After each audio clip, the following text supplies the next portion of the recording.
Mid brain activation বা third eye activation বিষয়টো মাত্ৰ চকু বান্ধি কিতাপ পঢ়া, কালাৰ কোৱা বা চকু বান্ধি চাইকেল চলোৱা এনেকুৱা ধৰণৰ চমৎকাৰী কিছুমান কামৰ এটা প্ৰশিক্ষণ নে এই প্ৰশিক্ষণৰ পৰা আমাৰ ছাত্ৰ ছাত্ৰীসকল একাডেমিক দিশত বহুত বেছি লাভৱান হ'ব পাৰে।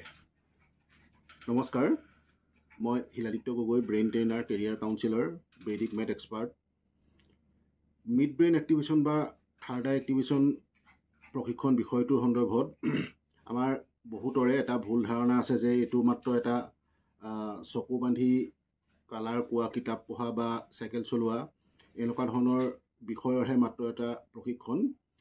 কিন্তু প্ৰকৃততে এই প্ৰশিক্ষণটোৰ উদ্দেশ্যটো হ'ল আমাৰ ছাত্ৰ ছাত্ৰীসকল একাডেমিক দিশত যাতে বহুত বেছি লাভৱান হয়। এতিয়া চাওক, সকলো মানুহৰে জন্মগত যিটো শিকাৰ স্পীড, ইনবৰ্ন লাৰ্ণিং স্পীড বেলেগ বেলেগ থাকে।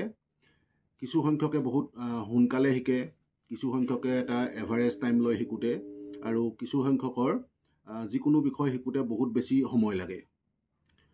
এতিয়া যিসকলে শিকাৰ ক্ষেত্ৰত বহুত বেছি সময় লয় বা ইনবৰ্ন শ্ল' লাৰ্ণাৰ, তেওঁলোকৰ ক্ষেত্ৰত অসুবিধাটো হয় তেওঁলোকে যিকোনো বিষয় সোনকালে এইটো শিকিব নোৱাৰি, আৰু তেওঁলোকৰ এটা মানসিকতা এনেকুৱা গঢ় লৈ উঠে যে তেওঁ ইতিমধ্যে জানেই যে মই বিষয়টো দেৰিকৈ শিকিম, গতিকে এই শ্ল' লাৰ্ণাৰসকলৰ যিকোনো ক্ষেত্ৰতে এটা পিছ হুহকাৰ এটা মেণ্টেলিটি, যিকোনো ক্ষেত্ৰত সি পঢ়া শুনাই হওক বা অন্য যিকোনো দিশতে হওক, পিছ হুহকাৰ এটা মেণ্টেলিটি গঢ় লৈ উঠে।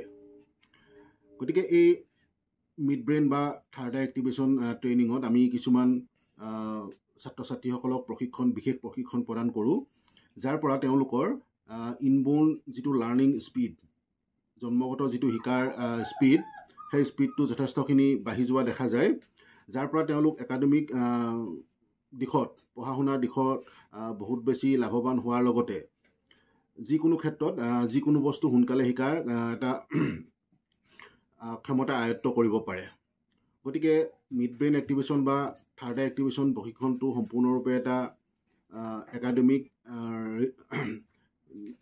কেৰিয়াৰ ৰিলেটেড বা শৈক্ষিক দিশৰ লগত জড়িত এটা প্ৰশিক্ষণ, যিটোৰ বিষয়ে আমাৰ বহুত সংখ্যক লোকৰ বৰ্তমানো এটা ভুল ধাৰণা আছে। গতিকে এনেদৰে আমাৰ প্ৰশিক্ষণৰ বিষয়সমূহৰ সন্দৰ্ভত আপোনালোকক সময়ে সময়ে অৱগত কৰাই যোৱাৰ প্ৰতিশ্ৰুতিৰে আজিলৈ নমস্কাৰ।